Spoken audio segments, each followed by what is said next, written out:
Hi everyone, welcome back to clarity zone. पिछले video में हमने एक्सरसाइज 6.2 के 6 क्वेश्चन देखे थे। आज के वीडियो से हम इस एक्सरसाइज को खत्म करने वाले हैं। तो आइए सॉल्व करते हैं। सबसे पहले क्वेश्चन नंबर 7 को। क्या कह रहा है हमारा question number 7? Using theorem 6.1 prove that the line drawn mid point of one side of a triangle parallel to another side bisect the third side. एक ही लाइन के बारे में बात हो रहा है कि ये लाइन जो है ट्रायंगल के किसी एक साइड के मिड पॉइंट से होकर जा रही है और ट्रायंगल के अनदर साइड के पैरेलल, मतलब इस साइड की ये लाइन क्या है, पैरेलल है। तो देन हमें प्रूव करना है कि ट्रायंगल के थर्ड साइड को क्या करेगी, इक्वली बाइसेक्ट करेगी। सपोज ये पॉइंट ई है और ये पॉइंट एफ है, तो क्वेश्चन के हिसाब से हमें प्रूव क्या करना है कि एफ और एफ सी को इक्वल दिखाना है।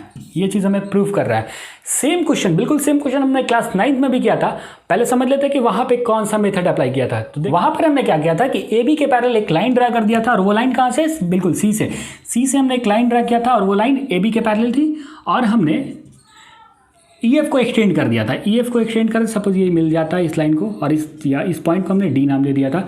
इसके बाद हमें क्या करना था कि यहाँ भी एक ट्रायंगल बन जा रहा है और यहाँ भी एक ट्रायंगल। हम अगर दोनों ट्रायंगल को कॉन्ग्रुएंट कर देते हैं तो इसके करस्पॉन्डिंग पार्ट्स को इक्वल दिखा सकते हैं। मतलब सी एफ और एफ को आपस में क्या दिखा सकते हैं, इक्वल। यही काम हमने क्लास 9 में किया था। कैसे किया था, तो देखिए दोनों लाइन, अगर ये लाइन और ये लाइन अगर आपस में पैरेलल है तो मतलब हम क्या लिख सकते हैं, अल्टरनेट इंटीरियर एंगल को इक्वल लिख सकते हैं। बिल्कुल ये एंगल आपस में इक्वल हो जाएगा, ये एंगल और ये एंगल आपस में इक्वल हो जाएगा। कैसे, ये दोनों एंगल आपस में कैसे इक्वल होंगे, अल्टरनेट इंटीरियर से। और ये एंगल जो बच जा रहा है हम सबका फेवरेट, वर्टिकली अपोजिट एंगल, ये तीनों एंगल आपस में इक्वल हो गए। तो मतलब एंगल से ये तीनों ट्रायंगल क्या हो गए, कॉन्ग्रुएंट हो गए। तो करस्पॉन्डिंग पार्ट्स मतलब सी एफ और ए एफ आपस में क्या होंगे, इक्वल होंगे। यही मेथड हमने अप्लाई किया था क्लास 9 में। बट इस क्लास में जो हमें थ्योरम 6.1 को यूज़ करके बताना है, ये मेथड काफ़ी ईजी होगा। आइए समझ लेते हैं इस मेथड को। पहले मैं इसे मिटा देता हूँ, ये एक्स्ट्रा चीज़ जो है। हाँ, तो क्वेश्चन नंबर 7 को इस क्लास में कैसे प्रूव करना है, थ्योरम 6.1 को यूज़ कर। आइए सॉल्व करते हैं। सबसे पहले हम लिख लेते हैं क्या गिवन है। हमें गिवन क्या क्या है, तो गिवन है कि ई जो है वो मिड पॉइंट है किसका, ए बी का। Is mid point of A B. और क्या गिवन है, मतलब इसका मिड पॉइंट करने का मतलब क्या हुआ कि दैट इज, इसका कहने का मतलब हुआ कि ए ई और ई बी आपस में क्या है, इक्वल है। बिल्कुल। इसके बाद क्या दिया हुआ जी, E F parallel to B C, E F parallel to B C. और कुछ तो दिया नहीं। हमें प्रूफ क्या करना है, टू प्रूफ, हमें प्रूफ करना है कि E F bisect A C, E F bisect B C, bisect A C को ई एफ बाइसेक्टर है। ये हमें प्रूफ करना है। मतलब हमें करना है कि ए एफ और एफ सी को इक्वल दिखाना है। तो आइए दिखाते हैं। तो अगर हम ट्रायंगल ए बी सी के अंदर देखते हैं तो हमें क्या मिलेगा, ई एफ किसके पैरेलल, बी सी के। तो in triangle A B C, E F parallel to B C. अब ई एफ बी सी के पैरेलल हो गया तो आप बी पी टी से क्या लिख सकते हो, then by B P T, बिल्कुल किसको, ए ई अपॉन ई बी को किसके इक्वल लिख सकते हो, A F upon F C के। अब ध्यान से देखो यहाँ पर कि हमें क्या गिवन था कि ए ई और ई बी आपस में क्या है, इक्वल है। तो मतलब ए ई की जगह पर हम क्या लिख सकते हैं, ई बी लिख सकते हैं। बिल्कुल ए ई की जगह पर अगर हम ई बी लिख देते हैं, और पहले से ई बी दिया हुआ है नीचे में, यहाँ क्या हो जाएगा, ए एफ और upon F C. E B C भी कैंसिल आउट हो गया, बचा क्या इधर, 1 equal to A F upon F C. अब एफ सी को इधर भेज देते हैं तो एफ सी किसके इक्वल हो जाएगा, ए एफ के। क्लियर है, मतलब आ गया। हमको जो प्रूफ करना था, एफ सी और ए एफ आपस में इक्वल हो गया। तो आप क्या लिख सकते हो, therefore E F bisect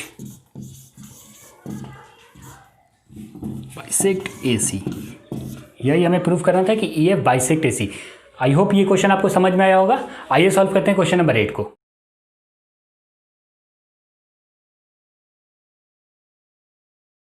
question number 8 क्या कह रहा है कि using theorem 6.2 prove that the line drawn mid point of two sides of a triangle is parallel to third side. Triangle के किसी दो साइड के मिड पॉइंट से एक लाइन अगर हम ड्रा कर रहे हैं तो वो लाइन ट्रायंगल के तीसरे साइड के पैरेलल होगी। यही हमें प्रूव करना है। सपोज कि ए बी के पैरेलल में, ए बी के मिड पॉइंट से एक लाइन ड्रा कर रहा हूँ और वो ए सी के मिड पॉइंट को जाकर टच कर रही। तो हमें क्या दिखाना है कि E F is parallel to B C. हमें ये दिखाना है कि ई एफ को बी सी के पैरेलल दिखा देना है। तो पहले लिख लेते हैं क्या क्या गिवन है। गिवन डाटा क्या है, हमें क्या गिवन है कि E and F are mid points, E और एफ दोनों मिड पॉइंट हैं, E and F are mid point of A B and A C, ये चीज़ दिया हुआ है। तो मतलब दैट इज़ क्या लिख सकते हो, अगर ई मिड पॉइंट है तो ई मिड पॉइंट की वजह से आप क्या लिख सकते हो कि A E upon A equal to, बार बार अपॉन वर्ड निकल रहा है, सॉरी, ए किसके इक्वल है, ई बी के इक्वल है, और ए एफ किसके इक्वल है, A F equal to F C. ये चीज़ दिया हुआ है। प्रूफ क्या करना है, क्या प्रूफ करने में, टू प्रूफ हमें प्रूफ करना है कि E F parallel to B C. अब देखो ई एफ को बी सी के पैरेलल हम कैसे लिख सकते हैं, तो अगर आपको कन्वर्स ऑफ बीपीटी याद है तो आपको ये याद होगा कि अगर हम दो साइड का रेशियो सेम दिखा दे रहे हैं तो आप उस लाइन को ट्रायंगल के थर्ड साइड के पैरेलल दिखा सकते हैं। तो हमारा एम क्या होगा कि हम इस साइड का रेशियो और इस साइड का रेशियो क्या दिखा दें, इक्वल दिखा दें।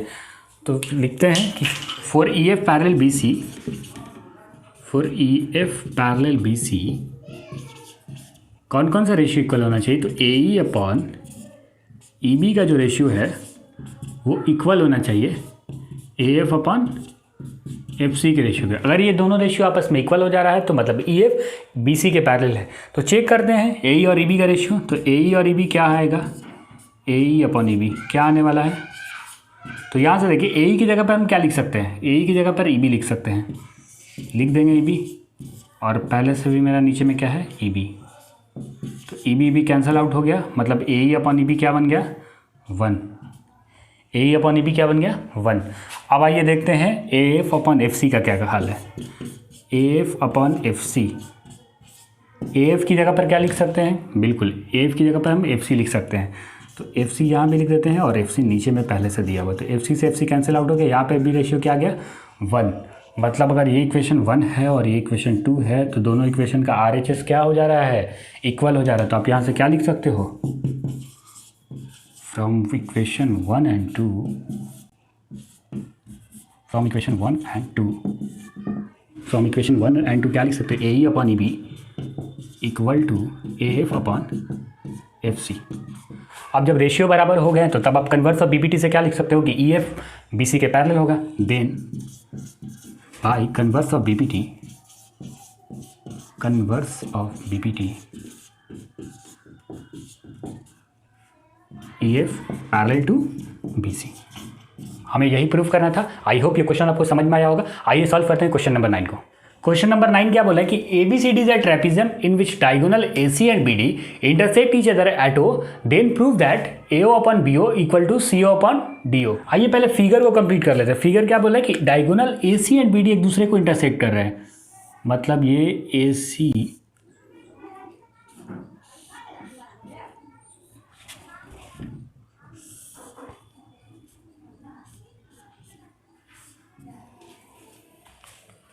डायगोनल ए सी और बी डी एक दूसरे को ओ पॉइंट पर इंटरसेक्ट कर रहे हैं,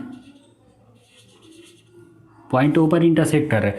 यही फिगर है। क्या क्या गिवन है पहले इसे लिख लेते हैं। क्या क्या गिवन है, हमें गिवन क्या है कि डायगोनल, अगर ट्रेपेजियम है तो ट्रेपेजियम की अपोजिट साइड्स आपस में क्या होती है, पैरेलल होती है। मतलब ए बी किसके पैरेलल होगा, ए बी जो है वो डी सी के पैरेलल होगी, मतलब ये साइड और ये साइड आपस में पैरेलल हैं। और क्या गिवन है, और कुछ नहीं गिवन है। हमें प्रूफ क्या करना है, प्रूफ यही करना है कि A O upon, to prove A O upon B O is equal to C O upon D O. ये चीज़ हमें क्या कर रही है, प्रूफ कर रही है। तो ये ऐसे प्रूफ होगा ना, इसके लिए आपको एक चीज़ करना होगा और वो क्या है, कंस्ट्रक्शन। में क्या करना होगा, पहले से लिख लेता हूँ उसके बाद फिगर में करता हूँ। कंस्ट्रक्शन में आपको करना होगा कि देखिए ओ से एक लाइन ड्रा करना होगा, थ्रू ओ ड्रा, ओ से एक लाइन मैं ड्रा कर देता हूँ, ओ से एक लाइन ड्रा कर देता हूँ और ये लाइन का नाम होगा ई, थ्रू ओ ई, और ये पैरेलल होना चाहिए ए बी के। अब जब ये ए बी के पैरेलल है, ओ ई अगर ए बी के पैरेलल है तो मतलब वो डी सी के भी पैरेलल होगी, क्योंकि ये ए बी और डी सी पहले से क्या है, पैरेलल है। तो ठीक है, इसको मतलब दैट इज़ कि ओ ई जो होने वाले ये लाइन वो डी सी के भी क्या हो जाएगी, पैरेलल हो जाएगी, वो DC के भी क्या हो जाएगी, पैरेलल हो जाएगी। आइए अब ये जो पैरेलल वाला कंडीशन है ना, इसे यूज़ करते हैं हम अपने क्वेश्चंस में। तो सेपरेट पहले ट्रायंगल को उठाते हैं। ट्रायंगल भी वैसा उठाना है जो डायगोनल से बने हुए हो। तो डायगोनल से कौन कौन से ट्रायंगल बने हुए हैं, एक ट्रायंगल ADC और एक ट्रायंगल ABD, हमें इन्हीं दोनों ट्रायंगल को उठाना है। तो पहले हम उठाते हैं इन ट्रायंगल, पहले एक ट्रायंगल को उठाते हैं ABD को, इन ट्रायंगल ABD के अंदर आप क्या लिख सकते हो, तो आपको दिया हुआ कि OE पैरेलल है किसके, AB। अब जब OE AB के पैरेलल हो गया तो आप थेल्स थ्योरम से या BPD से आप क्या लिख सकते हो, देन बाय BPD से आप क्या लिख सकते हो, ट्रायंगल ABD के अंदर OE जो है लाइन है वो किसके पैरेलल है, AB के पैरेलल है। ये लाइन और ये लाइन आपस में पैरेलल है, तब आप BPD से क्या लिख सकते हो, आपको अपर रेशियो चाहिए ना, आपको अपर रेशियो चाहिए, मतलब कि आपको AE अपॉन ED का रेशियो किसके बराबर लिखना होगा, बिल्कुल BO अपॉन DO के। आप इसे इक्वेशन 1 मान लो। और अब चलते हैं अगले ट्रायंगल में, और वो भी ट्रायंगल किसका बना होना चाहिए, डायगोनल का बना हुआ होना चाहिए। तो देखते हैं ट्रायंगल ADC के अंदर, इन ट्रायंगल ADC के अंदर भी हमको क्या मिलेगा, तो EO जो होगा वो पैरेलल होगा किसके, DC के। तब BPD से आप क्या लिख सकते हो, देन बाय BPD से आप क्या लिख सकते हो कि BPD से आप क्या लिख सकते हो कि AE अपॉन ED का जो रेशियो होने वाला है, यहाँ भी AE अपॉन ED का जो रेशियो होने वाला है वो किसके इक्वल होगा, किसके इक्वल होगा, AO अपॉन OC के, बिल्कुल AO अपॉन OC के। इसे आप इक्वेशन 2 मान लो। अब दोनों इक्वेशन से सॉल्व करते हैं, दोनों इक्वेशन का क्या LHS क्या हो गया, इक्वल हो गया। जब दोनों इक्वेशन का LHS इक्वल हो गया, दोनों इक्वेशन का LHS इक्वल हो गया तो RHS भी क्या होगा, बिल्कुल इक्वल होगा। तो फ्रॉम 1 and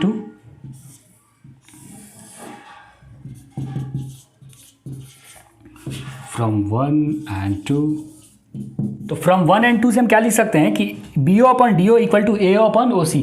लेकिन अगर हम AO और OC को पहले लिख लेते हैं तो क्वेश्चन का रिक्वायरमेंट है, मतलब क्वेश्चन का जो अरेंजमेंट है उस तरह का काम हो जाएगा। तो मतलब हम AO अपॉन OC को पहले लिख लेते हैं और इधर क्या लिख लेते हैं, BO अपॉन DO को, BO अपॉन DO। अब प्रूफ तो ये करना नहीं है, प्रूफ क्या करना है, प्रूफ यही करना है, बस इसको अल्टरनेट मल्टीप्लाई कर दो, OC को वहाँ शिफ्ट कर दो और BO को इधर बुला लो, AO अपॉन BO और इधर क्या हो जाएगा, OC अपॉन DO। क्लियर है, यही चीज़ आपको प्रूफ करनी थी। हम कर सकते हैं ऐसा, कोई दिक्कत नहीं है। हमने क्या किया कि OC को वहाँ भेज दिया और BO को क्या कर दिया, इधर भेज दिया। आ गया रेशियो जो AO upon BO equal to OC upon DO। यही चीज़ मैं प्रूफ कर रहा था। आई होप ये क्वेश्चन आपको समझ में आया होगा। जैसे कि क्वेश्चन नंबर 7 और 8 एक दूसरे से लिंक था, वैसे क्वेश्चन नंबर 9 और 10 भी एक दूसरे से लिंक है। पूरा का पूरा तो नहीं, बट फिर भी लिंक है। तो आइए सॉल्व करते हैं क्वेश्चन नंबर 10 को। तो आइए अब सॉल्व करते हैं एक्सरसाइज 6.2 के लास्ट क्वेश्चन को। लास्ट क्वेश्चन क्या है कि the diagonal of a quadrilateral ABCD intersect each other at O such that AO upon BO equal to CO upon DO। Then prove that ABCD is a trapezium. मतलब ABCD quadrilateral नहीं बल्कि क्या है, एक trapezium. तो हम लोग इस क्वेश्चन का फिगर सीधे के सीधे ट्रेपीजियम बनाएंगे, क्वाड्रिलेटरल नहीं बनाएंगे, क्योंकि हम लोगों को खुद पर विश्वास है कि हम सीधे उसको ट्रेपीजियम प्रूव कर सकते हैं। आइए सॉल्व करते हैं। देखिए एक ट्रेपीजियम हो गया, ये एक ट्रेपीजियम ABCD है जिसके डायगोनल एक दूसरे को O पर इंटरसेक्ट कर रहे हैं, एक दूसरे को कहाँ इंटरसेक्ट कर रहे हैं, O पर इंटरसेक्ट कर रहे हैं। और इस तरीके से कि AO upon BO equal to CO upon DO, ये चीज़ हमें गिवन है। तो हमें प्रूव करना है कि ये line ABCD is a trapezium. Trapezium होने के लिए क्या कंडीशन है, ट्रेपीजियम कैसा क्वाड्रिलेटरल है, जी बिल्कुल, जिसका अपोजिट साइड पैरेलल है। अगर हम AB और CD को पैरेलल दिखा देते हैं तो ये क्वेश्चन क्या हो जाएगा, खत्म हो जाएगा।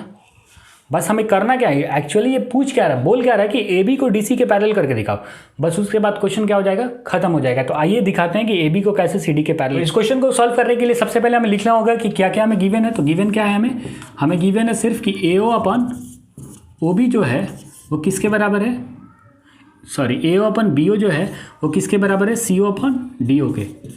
आपको पिछले क्वेश्चन में याद होगा कि हमने इसी तरह का कुछ ऑर्डर आया था जिसको हमने रिवर्स कर दिया था। तो हमें भी इसे यहाँ थोड़ा सा पलटना होगा कि इसे AO अपन CO को यहाँ लाना होगा और BO को वहाँ भेजना होगा, AO upon BO upon DO। इसको हम इक्वेशन 1 मान लेते हैं। अब इसके बाद करते हैं कंस्ट्रक्शन। कंस्ट्रक्शन में हमें क्या करना होगा, कंस्ट्रक्शन के लिए हमें O से एक लाइन ड्रा करना होगा जो कि AB के पैरेलल हो। Through O draw a line parallel to AB। तो कंस्ट्रक्शन में यही करना होगा कि through O draw OE parallel to AB। अब जब OE और AB एक दूसरे के पैरेलल हो गए तो हम ट्रायंगल ABD के अंदर कुछ रिलेशन बना सकते हैं। तो आइए देखते हैं ट्रायंगल ABD के अंदर। इन ट्रायंगल ABD क्या है कि OE जो है वो किसके पैरेलल है, AB के पैरेलल है। जब OE और AB एक दूसरे के पैरेलल है तो तब आप BPT से क्या लिख सकते हो, बाय BPT कि AE अपॉन ED का जो रेशियो होने वाला है, AE अपॉन ED का जो रेशियो होने वाला है वो किसके इक्वल हो जाएगा, बिल्कुल BO अपॉन OD के, या इसको हम DO लिख देते हैं क्योंकि क्वेश्चन में हमको DO प्रूफ करना है, तो हम इसको DO लिख देते हैं, BO अपॉन DO के। ये इक्वेशन नंबर हमारा हो गया 2। अब दोनों इक्वेशन को हम ध्यान से देखते हैं। तो दोनों इक्वेशन में क्या है कि RHS क्या मिल रहा है हमको, इक्वल मिल रहा है। जब RHS इक्वल मिल जाएगा तो LHS भी क्या होगा, बिल्कुल इक्वल होगा। फ्रॉम इक्वेशन 1 एंड 2 आप क्या लिख सकते हो दोनों इक्वेशन से कि AO अपॉन OC का, या CO उसको लिख देते हैं, क्या किसके बराबर हो जाएगा, AO अपॉन CO किसके बराबर हो जाएगा, बिल्कुल AE अपॉन ED के बराबर हो जाएगा, AE अपॉन ED के बराबर हो जाएगा। अब किसी ट्रायंगल के दो साइड के रेशियो आपस में इक्वल हो जा रहे हैं तो वो लाइन ट्रायंगल के तीसरे साइड के पैरेलल हो जाएगी। मतलब कि AO अपॉन OC किसके बराबर आ गया है, AE अपॉन ED के। मतलब कहने का मतलब है कि EO जो लाइन है वो किसके पैरेलल है, DC के पैरेलल है, बिल्कुल। Then by converse of BPT, converse of BPT से आप क्या लिख सकते हो कि OE जो होगा वो किसके पैरेलल होगी, DC के पैरेलल होगी, बिल्कुल। अब यहाँ से ऑब्जर्व करने वाला बात है कि OE किसके पैरेलल होगा, DC के, और OE किसके पैरेलल है, AB के। तो अब यहाँ से हम क्या लिख सकते हैं, मैं इसे मिटाकर यहाँ लिखता हूँ। कंस्ट्रक्शन से आप OE किसके पैरेलल आए हो, AB के पैरेलल आए हो। ये कहाँ से, कंस्ट्रक्शन से। और अभी आपने प्रूफ क्या किया है कि OE जो है वो किसके पैरेलल है, DC के। तब आप यहाँ से क्या लिख सकते हो कि एक ही OE लाइन है, मतलब कुछ इस तरह का फिगर बनना है।